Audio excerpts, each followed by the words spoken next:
धर्म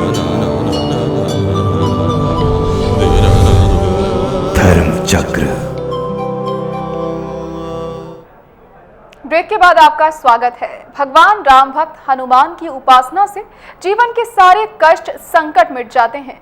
माना जाता है कि हनुमान एक ऐसे देवता हैं जो थोड़ी सी प्रार्थना और पूजा से ही शीघ्र प्रसन्न हो जाते हैं।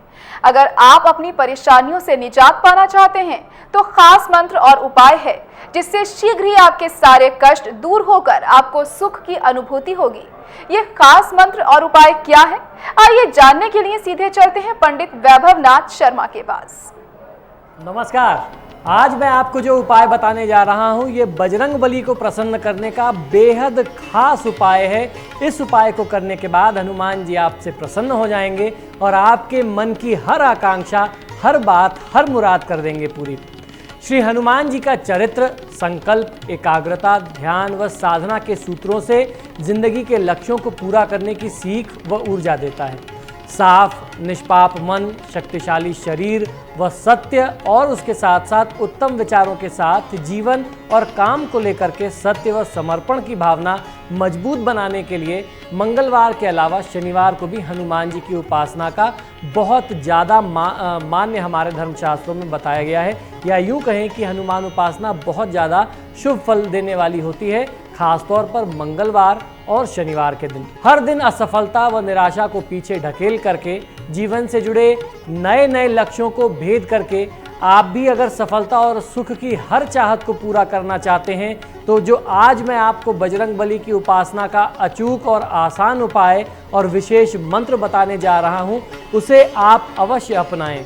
यह उपाय मंगल ग्रह के साथ साथ शनि, राहु, केतु की अशुभ प्रभाव जो है, उनकी जो पीड़ा है उससे आपको बचाने वाला है। और यदि आपकी कुंडली में मंगल, शनि, राहु, केतु बहुत खराब प्रभाव दे रहे हैं आपको, तो जीवन में उनके हर प्रकार के अशुभ कष्टों से आपको मुक्ति दिलाएगा। आइए अब जानते हैं कि आपको किस प्रकार से इस उपाय को करना चाहिए। मंगलवार और शनिवार को हनुमान जी की पूजा तन, मन, वचन में पवित्रता के साथ घर में या घर के आसपास किसी हनुमान जी के मंदिर में, देवालय में जाकर के आप कर सकते हैं।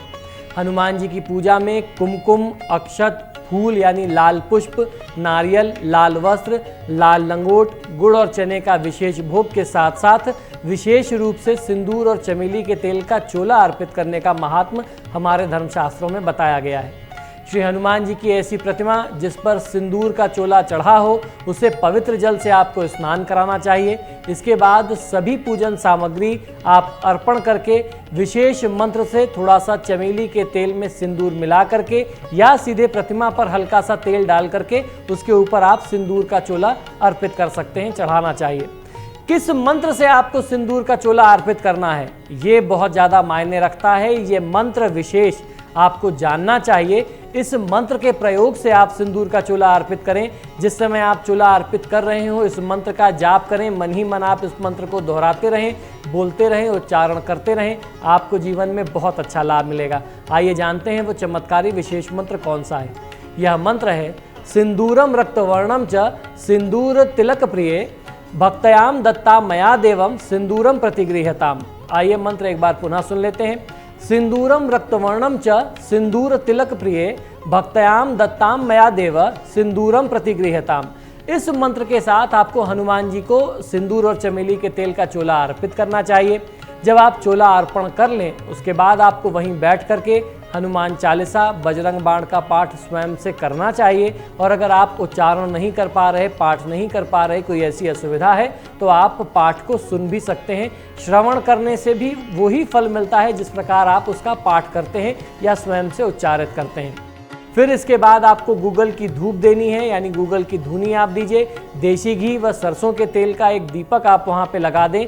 दोनों के अलग अलग दीपक जलाए जाएंगे। एक दीपक देसी घी का होगा, एक दीपक सरसों के तेल का होगा। देसी घी का जो दीपक होगा वो आपके बाएं हाथ की तरफ यानी लेफ्ट हैंड साइड में रखा जाएगा। सरसों के तेल का जो दीपक होगा वो आपके दाहिने हाथ की तरफ रखा जाएगा, यानी आपके राइट हैंड साइड की तरफ रखा जाएगा। ये करने के बाद हनुमान जी की आपको आरती कर लेनी है और दुखों के मार जो आपके ऊपर पड़ रही है उससे रक्षा करने की आपको हनुमान जी से और श्री सीताराम जी से प्रार्थना करनी चाहिए। और इस अनुष्ठान को करने के बाद जो आपको शांति प्राप्त होगी, स्वच्छ मन से आप अगर भगवान ईश्वर व खुद पर भरोसा व्यवहारिक तौर से मनचाही सफलता प्राप्त करने के लिए यश की कामना रख करके यदि आप काम करेंगे तो निश्चित तौर पर आपको हर प्रकार से जीवन में सुख और समृद्धि प्राप्त होगी। ये बहुत ही माना हुआ प्रयोग है। इसके साथ आपको ध्यान ये भी रखना चाहिए कि जब आप हनुमान जी को भोग अर्पित करते हैं, जिस तरीके से मैंने बताया कि गुड़ और चने का भोग आपको अर्पित करना है, जब आप ये गुड़ और चने का भोग अर्पित करते हैं तो हनुमान जी को कभी भी बिना तुलसी दल डाले हुए कोई भोग नहीं लगाना चाहिए। अगर आप तुलसी के 2 पत्ते उसमें डालेंगे तो आपका भोग जो है वह परिपूर्ण होगा और हनुमान जी उससे संतुष्ट होंगे। अगर आप ये तुलसी के 2 पत्ते नहीं डालेंगे, तुलसी दल समर्पित नहीं करेंगे, तो आपका भोग जो है वह हनुमान जी ग्रहण नहीं करेंगे या उससे पूरी तरीके से वह संतुष्ट नहीं होंगे। जब आप ये प्रयोग कर लें उसके बाद आपको प्रयास ये करना चाहिए कि आपने जो भोग लगाया है आप उस भोग का वितरण आसपास के ज़्यादा से ज़्यादा लोगों के साथ वितरित करें प्रसाद को, और फिर उसके बाद स्वयं ग्रहण करें। और अपने घर आकर के अगर आप कहीं बाहर किसी मंदिर में कर रहे हैं तो फिर जब आप अपने घर आ जाएं तो अपने घर के पूजा स्थान में बैठ करके अपने सामर्थ्य अनुसार राम नाम मंत्र का आपको जाप कर लेना चाहिए।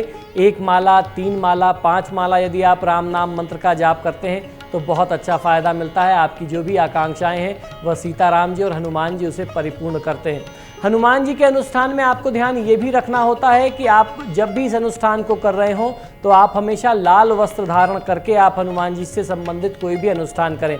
तो इस अनुष्ठान को करने में भी आपको इस बात का ध्यान रखना चाहिए कि आप कोई भी लाल वस्त्र पहने, लाल धोती का प्रयोग कर सकते हैं आपको इस तरीके से।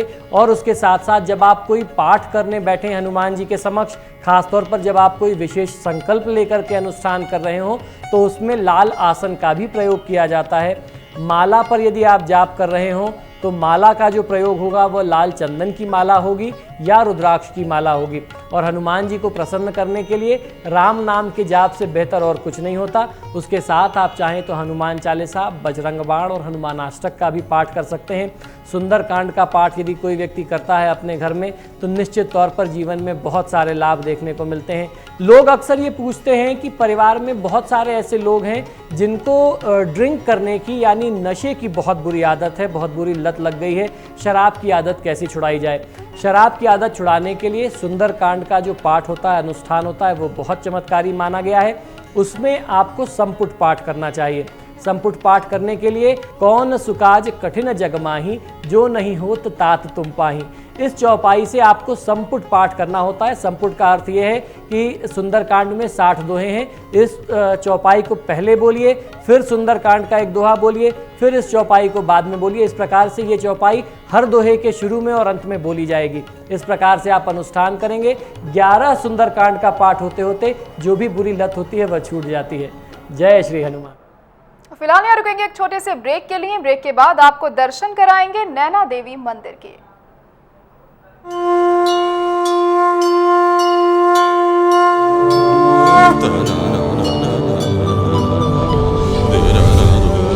धर्म चक्र